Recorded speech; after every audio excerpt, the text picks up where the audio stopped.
Assalamualaikum warahmatullahi wabarakatuh.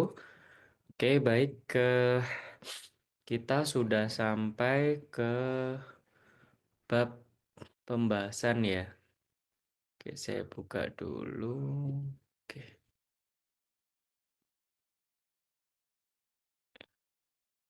oke ini ya.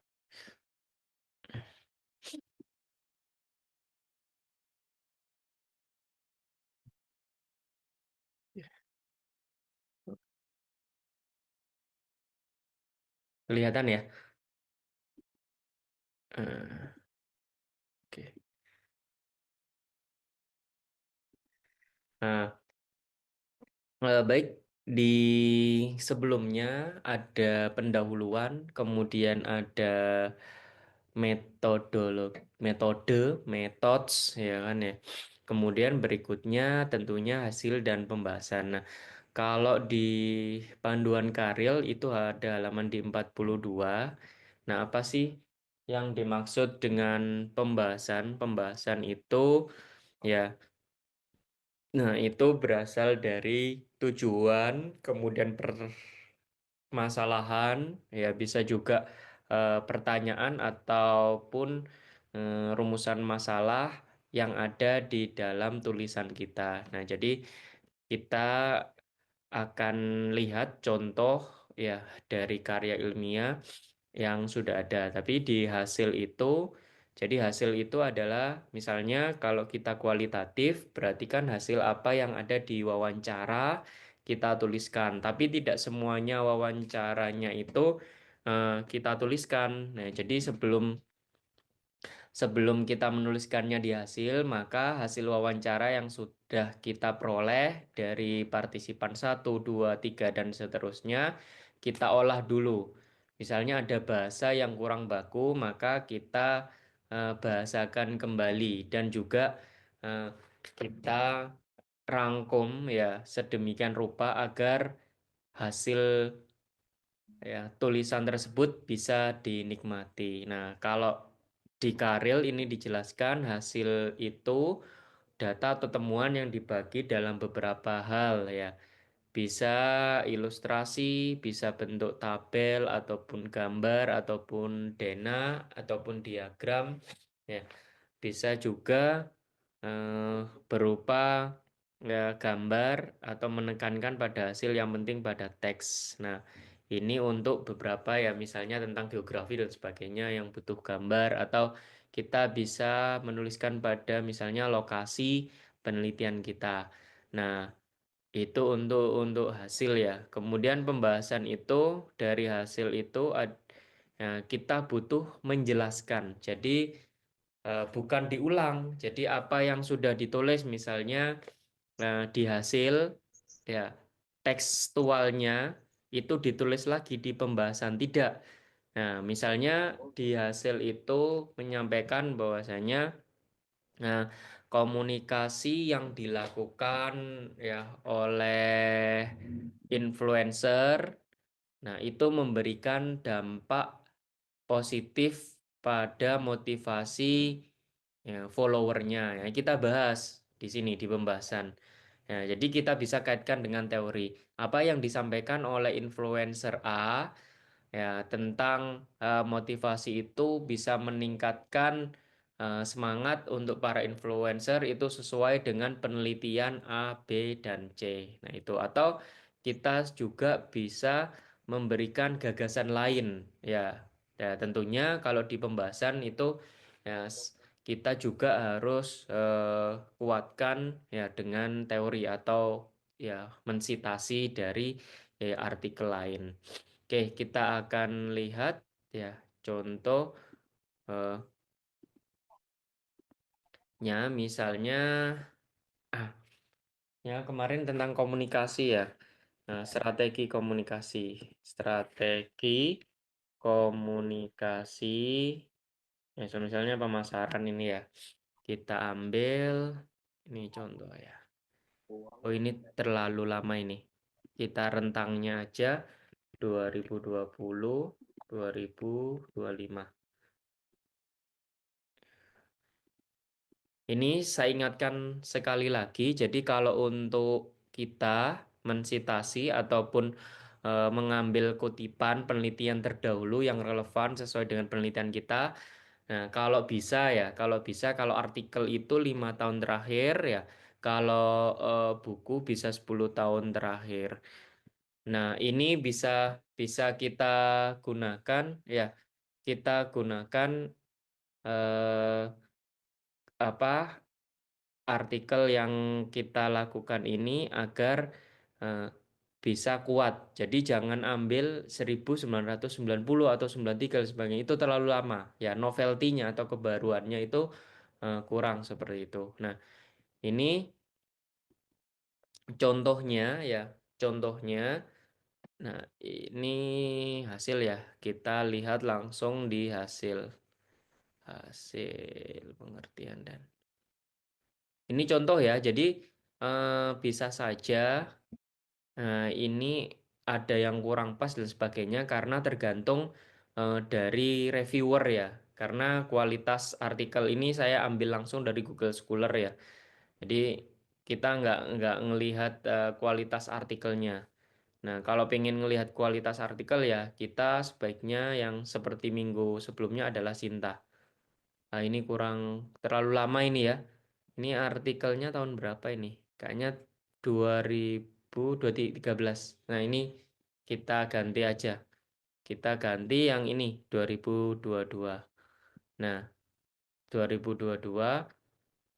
Oke, ini artikelnya terbit 2000 submitnya 2021, kemudian terbitnya 2022. Kita langsung ke pembahasan ya. Kita di pembahasan mana? Pembahasan. Oke, ini tinjauan pustaka, metode. Nah, ini hasil dan pembahasan. Jadi kita bisa cek ya, kita bisa cek dulu. Nah, ini dari judulnya. Dari judulnya adalah Strategi Komunikasi Pemasaran Pariwisata di Masa Pandemi. Kita bisa bahas tentang strategi komunikasi pemasaran pariwisatanya, kemudian sama kondisi pandemi COVID.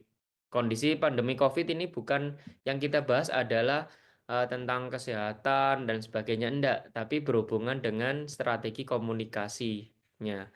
Nah, ini di ini di pembahasan. Nah, di pembahasan di ini ya ini disampaikan kondisi industri pariwisata Majalengka di masa pandemi COVID. Jadi fokus di Majalengka terkait dengan kondisi industri. Nah, ini muncul misalnya ini. Ya, ini karena hasil dari wawancara ya. Hasil wawancara dari peneliti kepada partisipan ya atau informan. Informannya ini adalah Kepala Bidang Destinasi dan Industri Kepariwisataan. Kenapa ini disampaikan? Nah, karena ini sudah jelas ya beliau apa punya kapasitas dan sebagainya dan ini tidak perlu dipakai inisial ya, pakai inisial. Nah, karena ini melihatnya dari judul kita sepintas bahwasanya respondennya ini berhubungan dengan pariwisata Majalengka. Jadi fokus pada pemangku kebijakan. Nah, pemangku kebijakan ini tentunya kalau bupati itu kan terlalu umum ya tentang kebijakan. Nah, dia fokus eh, informannya itu kepala bidang pariwisata. Nah, ini dari hasil wawancaranya. Majalengka dari sisi bla bla bla bla. Nah, ini dimasukkan. Wawancaranya tanggal berapa, kemudian tahun berapa. Nah, ini hasil ya. Kemudian penurunan. Nah, ini hasil hasil dari diskusi juga ataupun bisa dari data yang diberikan. Nah, bisa juga eh, langsung tanya kepada kepala dinasnya, ya dinas ini, ataupun ini diperoleh dari data yang telah diberikan di dinas pariwisata. Ini kita masukkan. Nah, kemudian ini dibahas juga tentang ya city branding Majalengka dan upaya recovery ya. Nah, ini kita masukkan informasi ini tanpa kita harus tanya sebenarnya Kalau misalnya data ini terdapat di website Majalengka ya kita bahas sedikit ya. Kita boleh membahasnya. Nah, kemudian kalau ini melihat dari ya kita cek di metodenya ataupun di eh, tujuan penelitian. Nah, ini kita fokusnya ini. Jadi, tujuan penelitiannya ini adalah mengeksplorasi dan menganalisis strategi komunikasi pemasaran pariwisata di daerah selama pandemi. Jadi, ini fokus pada strategi komunikasi pemasaran pariwisata, bukan strategi misalnya manajemen distribusi bantuan ya pada saat pandemi ya tidak ya ini fokus pada ini sesuai dengan judul.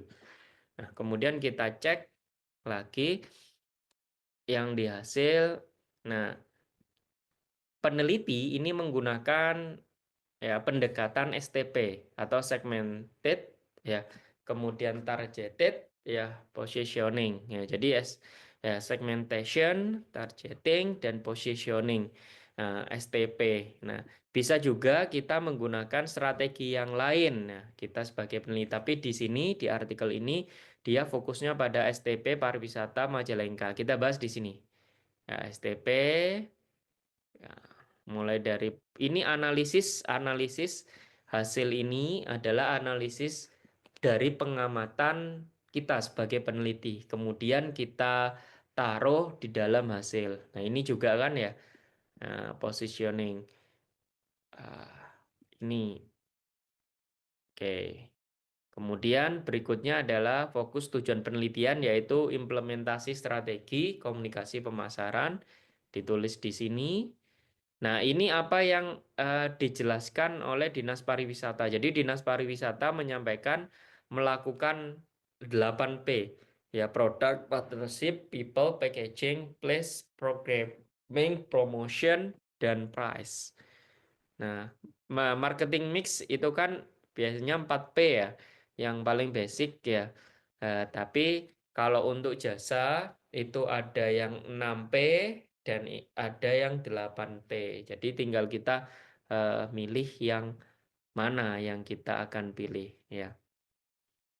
Karena Philip Kotler yang terbaru ya itu kan mengalami perubahan-perubahan. Oke, kita masukkan. Nah, karena ini kualitatif, nah ini hasil wawancaranya. Jadi informannya itu kepala dinas aja ya. Kita cek apakah ada yang lain. Ternyata informannya hanya kepala dinas. Oh ini sama Ria Restiana. Nggak tahu Ria Resti kata cek Ria Restina. Nah ini kepala bidang pemasaran pariwisata. Karena tadi judulnya tentang strategi komunikasi pemasaran. Jadi yang fokus tentunya bukan Bupati Majalengka, tapi yang ada di bawahnya yaitu Kepala Dinas Pariwisata. Nah kemudian berikutnya yang diwawancarai adalah Kepala Bidang Pemasaran Pariwisata. Jadi sesuai ya strategi komunikasi pemasaran Kepala Dinas Pariwisata karena yang paham tentang pariwisata. Kemudian lebih spesifik lagi yang paham tentang pemasaran pariwisatanya ya ini diwawancarai. Kita masukkan. Nah ini public relation ya kan ya hubungan masyarakat ya kan ya. Nah, nah, kemudian ada sosial medianya dibahas di sini. Nah, oke, ini Yayan Mardiana seksi promosi pariwisata. Ya, jadi fokus ke ya pemasaran pariwisata. Jadi dikaitkan dengan itu hasil. Oke, di karena di jurnal ini itu tidak ada pembahasan, maka di sini langsung ditulis hasil dan pembahasan. Kita cek. Jadi bisa juga di sub sendiri hasil penelitian, kemudian ada ini subjudulnya lain yaitu pembahasan. Oh ini langsung ya hasil dan pembahasan. Jadi hasilnya langsung dibahas kalian. Ada yang juga ada yang dipisah hasil pembahasan. Nah, di bawah sini itu hasil. Di sini tulis hasil. Kemudian berikutnya di pembahasan. Kita menyesuaikan saja ya apa yang ada di jurnal. Dan nanti kalau di untuk di template-nya dari Karil nanti akan diberikan oleh dosen Karilnya. Nah, kalau di PGSD ya kami langsung hasil dan pembahasan. Nah, karena PTK ya rata-rata itu adalah penelitian tindakan kelas.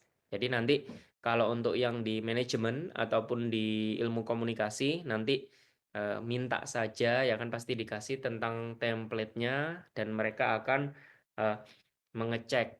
Nah, pada intinya adalah hasil dan pembahasan itu adalah eh, kita bahas tentang tujuan penelitian kita di sana, kemudian hasil wawancaranya, kemudian kalau pembahasan itu adalah kita kritisi, kita analisis, kita cek kepada tulisan lain. Oh, ternyata hasil penelitian kita itu sesuai, maka kita sampaikan hasil penelitian ini ya sesuai. Nah, ini pembahasan. Contohnya salah satunya dituliskan di sini. Berdasarkan paparan hasil penelitian dapat dicermati bahwa strategi komunikasi pemasaran terpadu. Nah, pariwisata Majalengka telah dilaksanakan dalam proses sistematis mulai dari perencanaan, implementasi, dan evaluasi. Nah, ini bauran pemasaran ya, dia pakai 8P tadi ya. Ya, sama promotion mix dan bauran. Nah, ini dia masukkan. Ini dia mengutip dari Philip Kotler ya dan Armstrong. Nah, kemudian ini Priyansa, ini sosial media, Integrated Marketing Communication. Nah, ini bukunya ya sering familiar untuk di manajemen. Sudah, ya jadi deh seperti itu. Nah, jadi ini dibahas ini. Ini namanya pembahasan. Nah, ya ini seperti yang dikatakan oleh Morrison. Nah, kalau di klasifikasi promosi pada konsumen ini, nah itu dis- kita kuatkan. Jadi kita kuatkan dengan penelitian terdahulu ya atau artikel-artikel lain yang relevan dengan hasil eh, yang kita peroleh. Nah, itu itu untuk hasil. Kita coba ke yang lain lagi ya. Misalnya strategi komunikasi ya. Ini strategi komunikasi influencer. Coba. Influencer. Nah, ini. Oke, 2024 ya. 1 tahun yang lalu otomatis baru. Oke. Nah, ini kita cek.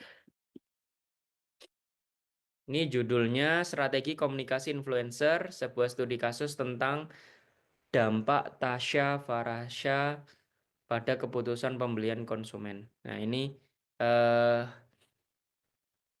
ke arah manajemen lagi ya, bisnis ya, komunikasi pemasaran. Kita cek ya. Kita selalu cek tujuan penelitiannya. Jadi kita harus selalu cek. Nah, ini pengaruh ulasan. Ini fokus ya. Selalu baca tujuan penelitiannya. Ini efek ulasan Tasya Farasa ya pada perilaku pembelian. Ya, bla bla bla. Akhirnya fokusnya ini.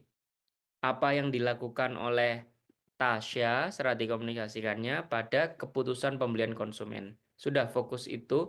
Nanti hasil dan pembahasannya, oh ini beda-beda ya. Ini sesuai dengan template dari jurnal ini, jurnal dari Stienkop ya. Jadi nanti kalau di Karil, jangan kaget loh ini kok nggak sama ya.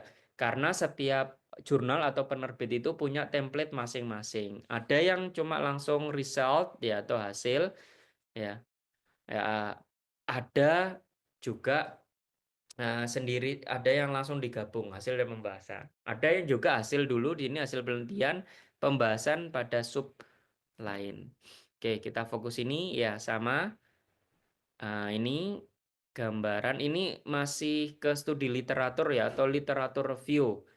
Ini juga biasanya setelah pendahuluan bisa saja. Jadi tergantung dari penerbit atau jurnalnya. Nah, kebetulan dari Journal of Management ini studi literatur suruh masukkan di hasil dan pembahasan. Oke. Oke, ini ya, langsung ini hasil observasi media sosial Tasya Farasya. Jadi ini langsung dicek sosial media Tasya Farasanya ya oleh peneliti. Dia menjelaskan tentang apa itu tentang kalau saran saya kalau untuk penjelasan kepercayaan adalah ini sebaiknya ada sitasinya. Jadi menurut siapa?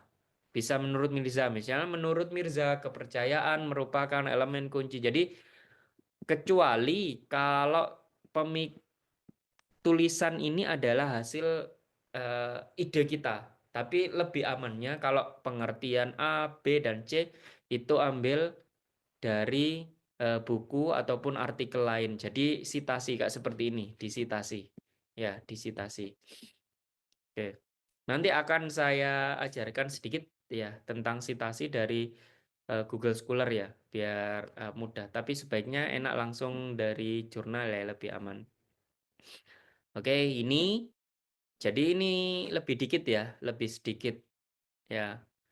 Nah, jadi lebih sedikit. Saran saya dari hasil misalnya ini keterlibatan aktif Tasya Farasa dengan pengikutnya menciptakan dimensi sosial yang penting.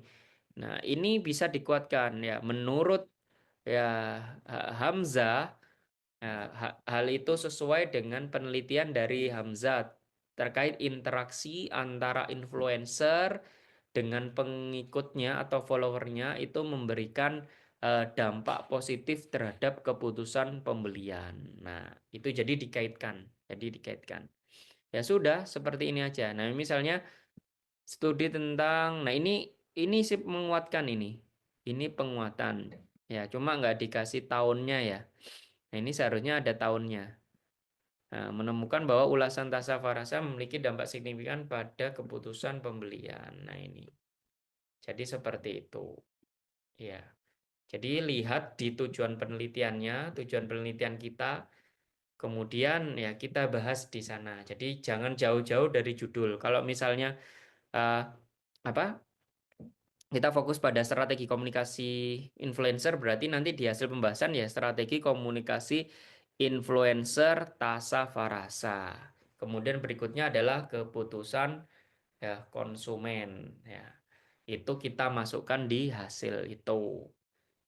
Terus untuk pertanyaannya adalah bagaimana cara menulis pertanyaan ya, pertanyaan pada agar kita mendapatkan hasil penelitian ya. Nah, ya tinggal aja diketik di sini pertanyaan strategi komunikasi influencer. Ambil aja di Google ya pertanyaan pertanyaan strategi komunikasi influencer.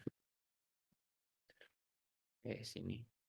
Nah, ini bisa kita cek nanti atau bisa kita gunakan di gambar ini. Itu banyak sekali daftar pertanyaan. Ketik aja di sini daftar pertanyaan.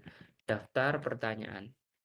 Kita nggak perlu membuat pertanyaan sendiri ya kan ya biar karena beberapa daftar pertanyaan yang sudah beredar di internet bisa saja nah itu sudah tersedia dan sudah dilakukan uji ya jadi pertanyaan tersebut sudah diujikan ke beberapa orang ya untuk melihat reliabilitas dan validitasnya. Nah, ini jadi ketik aja ini. Jadi ini.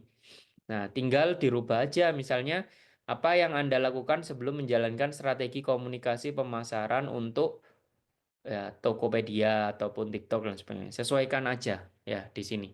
Sesuaikan dengan teori kita seperti itu. Kita ngambil teorinya siapa. Nah, atau email. Atau di email misalnya judul kita hampir mirip email aja ini.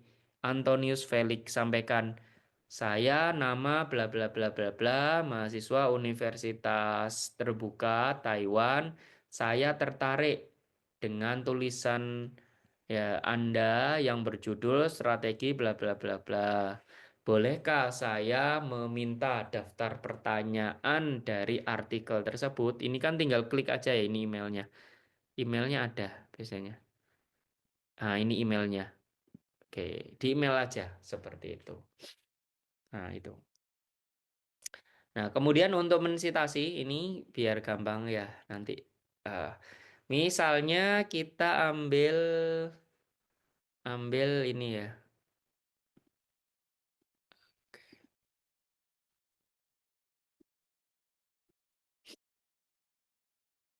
Oke.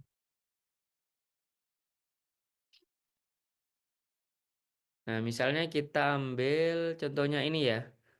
Eh, Media sosial memiliki misalnya ini ya.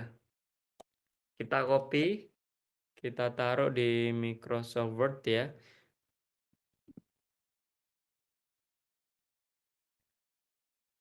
X.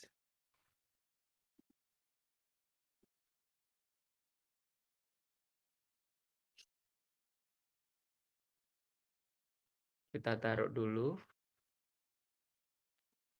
Oke, sama yang ini ya. Oke. Hmm. Oke, kita copy di sini. Kita copy ya, ataupun kalau misalnya sudah ada, kita bisa taruh di Google Scholar ini ya. Judulnya apa yang sudah kita. Nah, ini ada kutip namanya. Kutip. Oke, kita ambil yang apa? Nah, kemudian kita taruh di sini. Misalnya ini tadi yang ada di artikelnya ya. Sementara nanti kita taruh sini.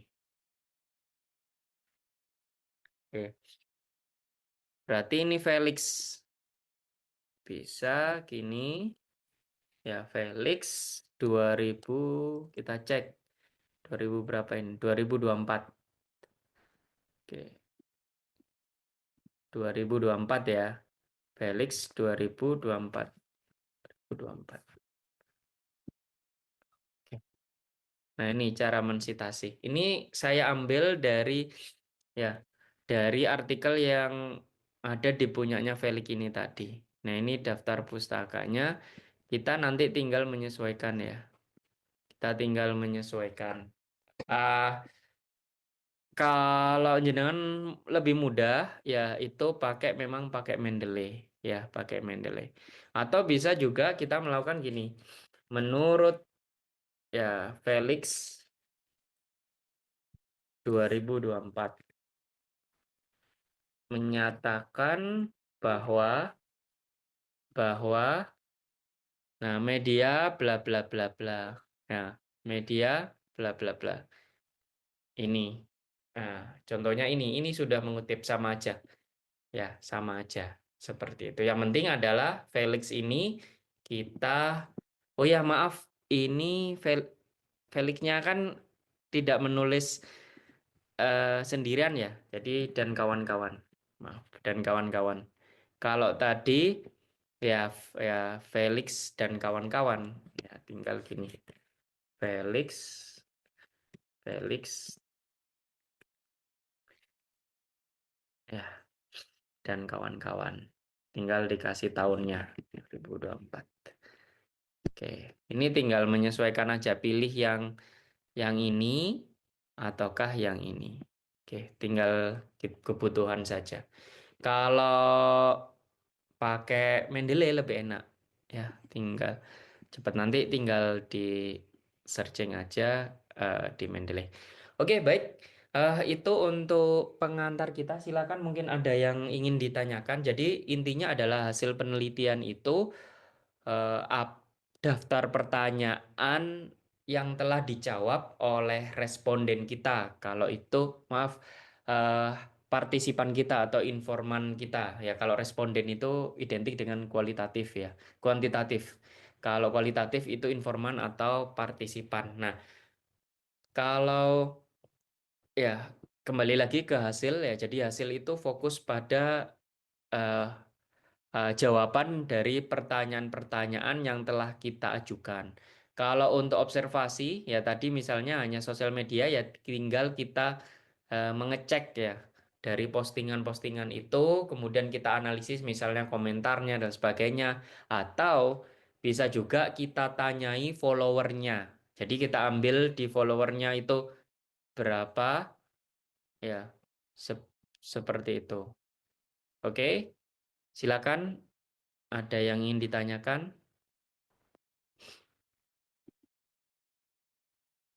Silakan. Oke.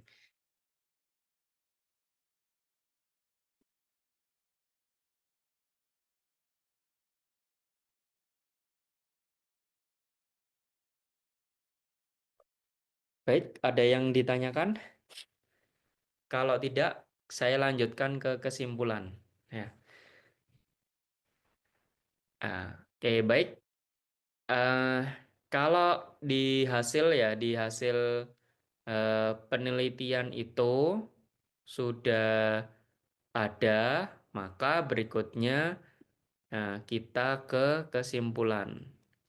Jadi kesimpulan itu adalah menjawab tujuan penelitian kita atau ya menjawab pertanyaan ya.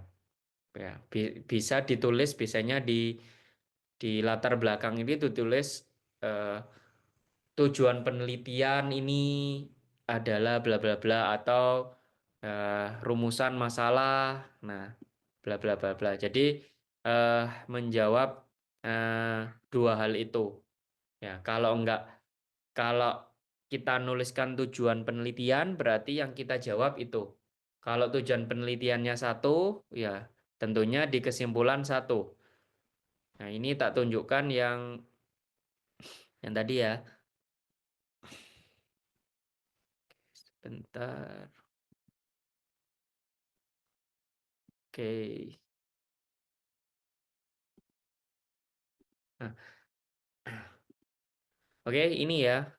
Kita cek tujuan dari penelitiannya. Coba kita cek tujuan dari penelitiannya.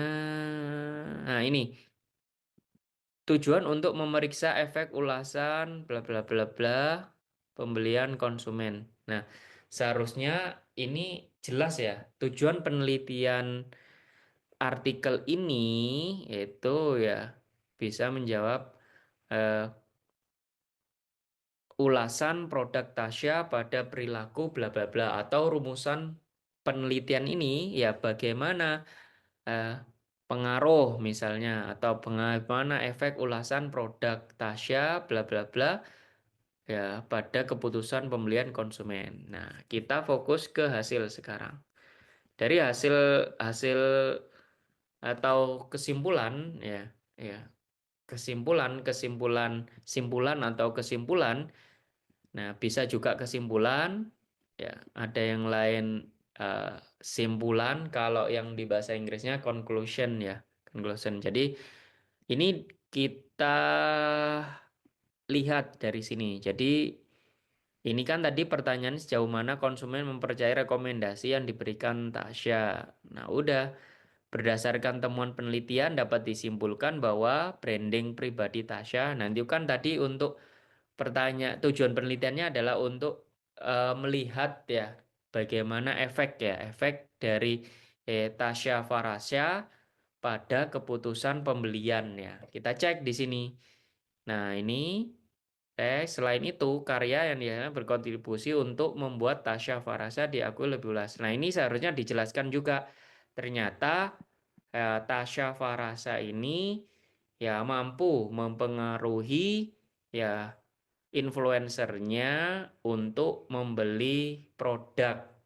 Ya, seharusnya itu jawabannya. Jadi nggak ngambang. Nah, tapi ini disampaikan dia di era sosial media, konsumen dan kebutuhan pembelian mengenai produk dan merek. Nah, ini harusnya ini langsung eh, menjawab tujuan penelitian, yaitu tinggal disampaikan bahwasanya Tasya Farasya ya selaku influencer itu memberikan efek ataupun pengaruh kepada followernya atau pengikutnya dalam melakukan keputusan pembelian. Seharusnya jawabannya itu untuk untuk kesimpulan penelitian. Kita lihat yang berikutnya ya ini yang kuantitatif. Ini tujuan penelitiannya kita cek. Ah ini. tersebut penelitian ini bertujuan ya meneliti pengaruh penggunaan influencer media sosial terhadap brand image. Jadi ingin melihat pengaruh influencer media sosial terhadap brand image. Kita cek di kesimpulan. Berdasarkan hasil penelitian ini bahwa influencer media sosial terbukti berpengaruh pada brand image brand fashion Erigo. Nah, ini jelas ya. Jadi clear ya. Tujuan penelitiannya yaitu untuk melihat ya pengaruh penggunaan influencer media sosial terhadap brand Erigo. Jadi berpengaruh apakah tidak? Ini kuantitatif. Nah, di sini di kesimpulan disampaikan terbukti berpengaruh. Nah, sesuai ya. Jadi inilah yang dimaksud dengan kesimpulan atau simpulan seperti itu. Nah, jadi kita nulis rumusan masalahnya apa? Satu, ya kesimpulannya harus satu. Kalau tujuan penelitiannya satu, ya kesimpulannya harus satu.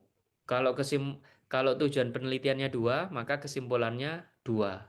Jadi mohon untuk berhati-hati dan klop ya antara apa yang ditulis di latar belakang di sini di paragraf akhir pendahuluan sama tujuan ya dari penelitian itu yaitu terbukti di sini ya di kesimpulan ini. Jadi jangan sampai tujuannya A kemudian di sini kesimpulannya B.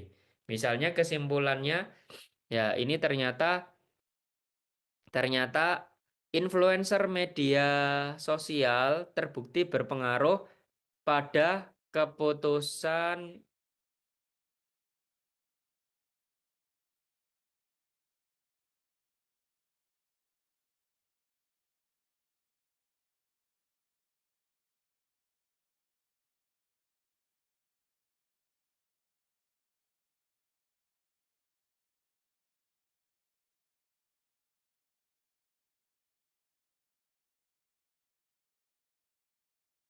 Apa, maaf, suaranya hilang.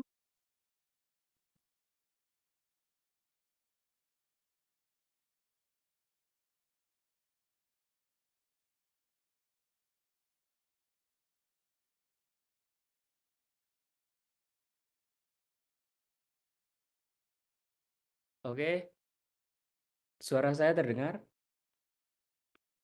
Terdengar, Kak. Nah, nah itu jadi harus sesuai ya antara yang ada di kesimpulan ini harus sesuai dengan di latar belakang.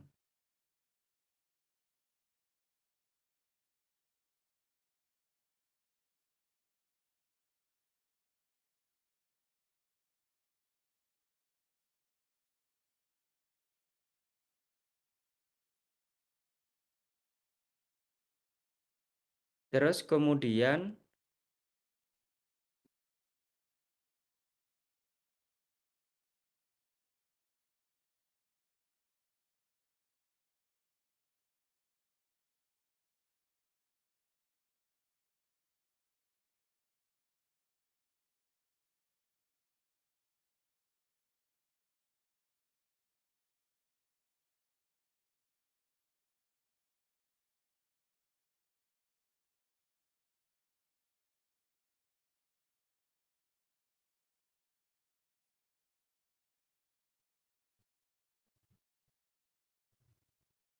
Kakak, maaf ini suaranya ke mute ya. oh suaranya ke mute ya. Oke, Ih, kita lanjutkan. Oh, berarti belum terrecord ya. Baik, di di contohnya ini ya, yang ini di share saya di Instagram ya. Ini analisis strategi komunikasi pemasaran dalam video endorsement. Kita cek ya.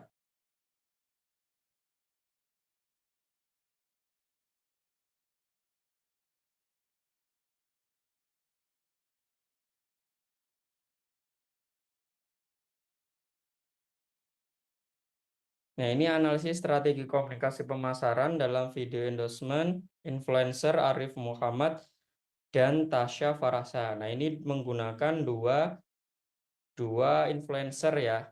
Yang pertama Arif Muhammad sama Tasya Farasa ya di Instagram feed. Ya, dia fokus ke feed Instagram. Oke. Oke, ini dilakukan kuantitatif ya. Kalau ini kuantitatif, kita cek. Nah, ini rumusan masalahnya ada 3. 1, 2, 3. Maka di kesimpulan itu juga harus 3. Kita cek. Di kesimpulan ini enggak A, B, C ya. Kita cek dulu yang pertama. Sebentar. Oke. Yang pertama, bagaimana strategi marketing video endorsement yang dilakukan Arif Muhammad dan Tasya Farasa ya. Jadi fokusnya bagaimana strategi marketing. Oke. Berikutnya untuk rumusan masalah berikutnya yaitu yang kedua, perbedaan jumlah like dan komen. Kemudian yang ketiga, perbedaan jumlah like dan komen pada video endorse ya Arif Muhammad dan Tasya Farasa dalam penggunaan strategi marketing use of product. Kita fokus ke sini. Bagaimana strategi marketing dalam video endorsement yang digunakan oleh influencer Arif Muhammad.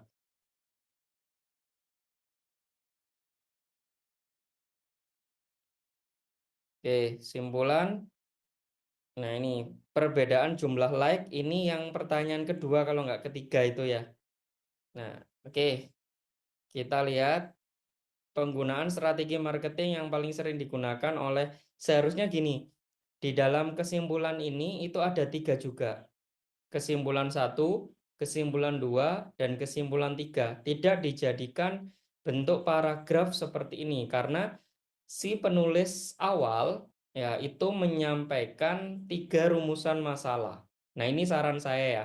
Jadi kalau kita nuliskan rumusan masalah ini ada 3, maka di kesimpulan ini biar memudahkan pembaca itu apakah dari rumusan masalah itu sesuai dengan teori ataukah tidak. Artinya menjawab ataukah tidak, berseberangan ataukah tidak. Misalnya tadi ya, bagaimana pengaruh A ke B.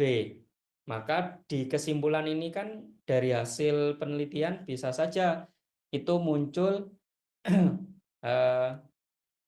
A tidak berpengaruh terhadap B, tapi secara teori, secara umum itu A ya pengaruh terhadap B.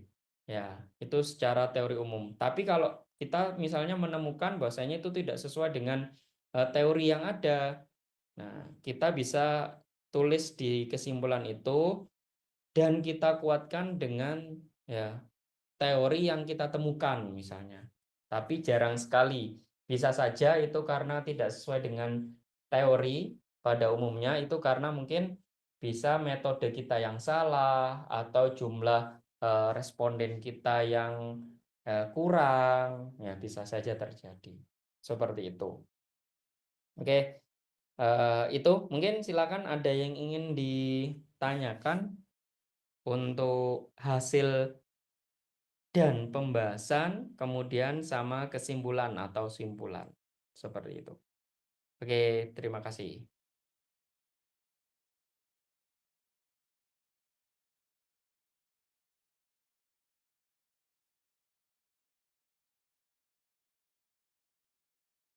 Bapak izin tanya ya, karena aku tadi masuknya agasan. Kita kan tanya di untuk nulis teori dari buku cetak gitu ya. Nah, itu oleh para praktisi bahasa kita sendiri gitu sih gitu. atau harus match dengan Buku buku cetak. cetaknya? Jadi buku cetak itu sebenarnya sebagai alternatif saja. Kalau ini Ya. ada Halo? Iya, ada mata terlepas. kuliah Jadi komunikasi. terkait dengan buku cetak, ya. Jadi Hmm. sebenarnya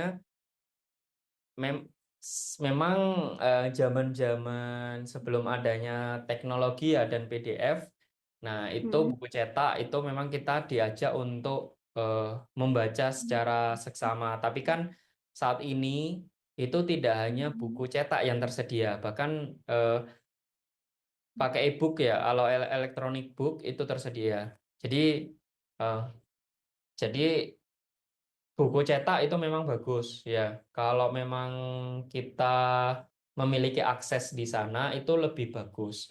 Tapi saat ini ya kan dengan teknologi yang ada, nah, kita bisa menggunakan PDF Drive ya. Ini saya tunjukkan PDF Drive, PDF Drive. Nah, ini PDF Drive bisa kita pakai ya salah satu alternatif untuk kelihatan Google ini PDF Drive kelihatan enggak ini? Belum Pak, masih hitam. Sebentar. Oh ini nih. Nah ini misalnya communication. Ya,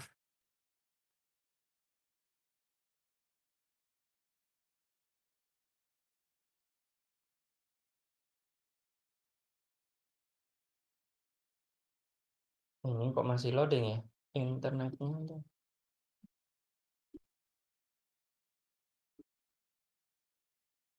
Nah intinya di PDF Drive ini bisa kita pakai atau Sci-Hub ya. Sci-Hub dan sebagainya. Nah ini bisa kita pakai misalnya communication.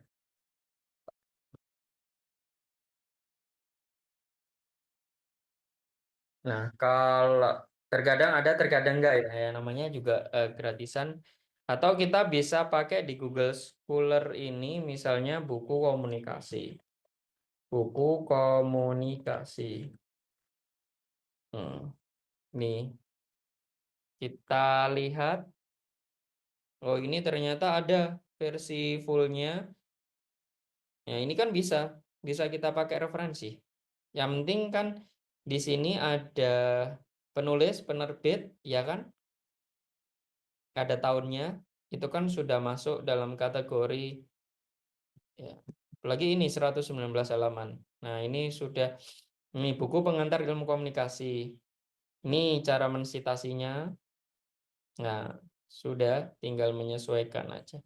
Seperti itu. Jadi, kalau menurut saya tidak masalah kalau itu menggunakan e-book. Saya selama ini juga eh, lebih banyak ke akses online ya.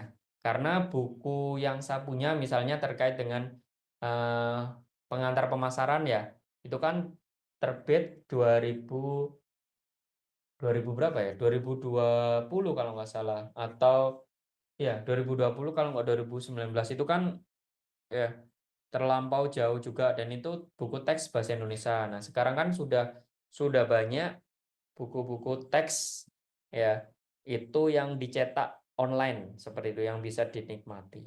Menurut saya seperti itu. Jadi kita tidak terbatas dengan ya kalau di UT memang bisa kita pakai ya RBV ya apa tapi di RBV itu kan juga kadang terbatas ya penulis-penulisnya dan sebagainya. Ya, lebih referensi ya enak ya semua bisa kita pakai gunakan seperti itu.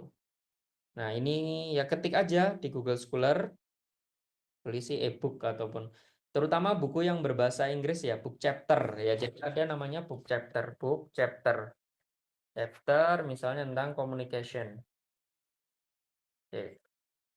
Nah, ini chapter satu tentang pengantar komunikasi. Oke, ini kan bisa kita terjemahkan bebas kita citasi seperti itu. Itu ya untuk buku seperti itu. Mungkin ada yang lain tadi, maaf terputus soalnya. Oke, itu untuk buku. Ada lagi?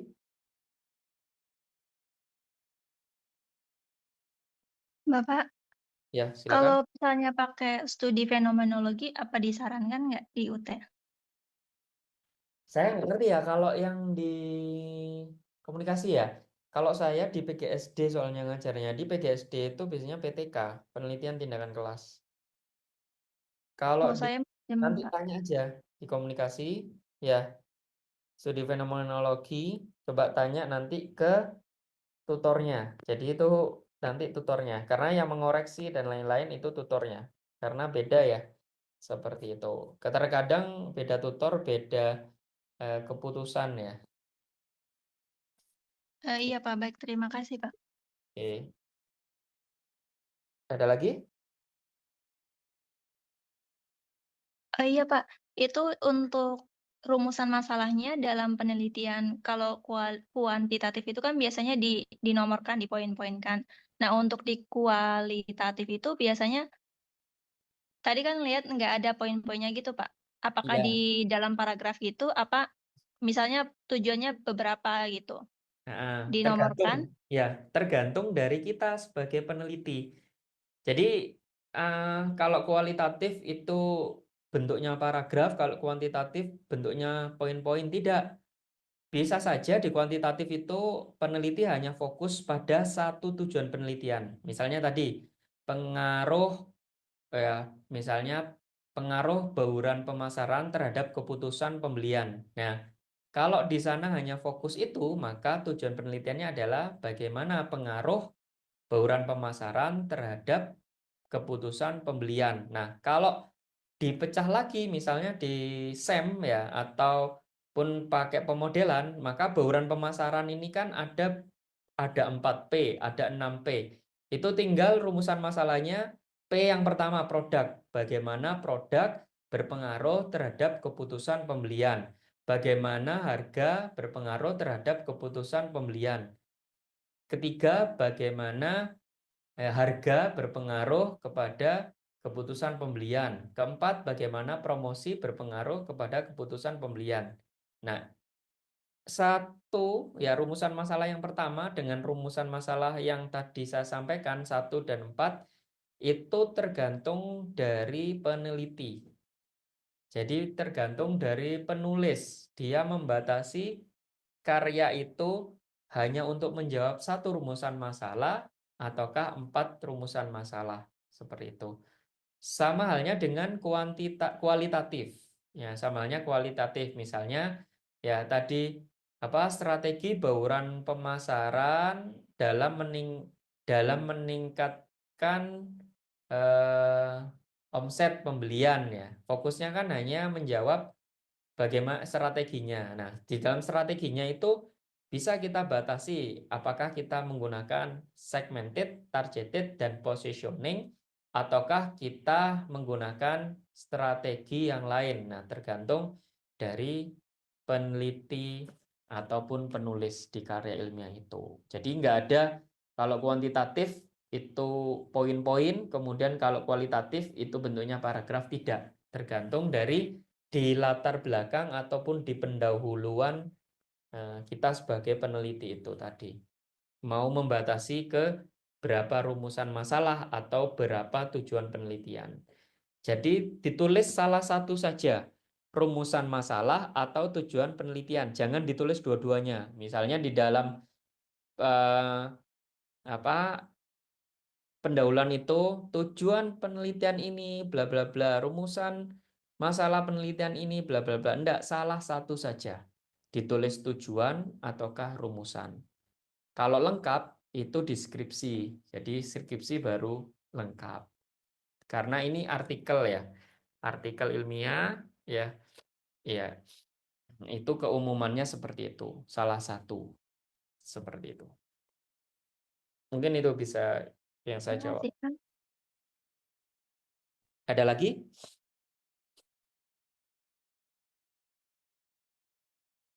Ada lagi?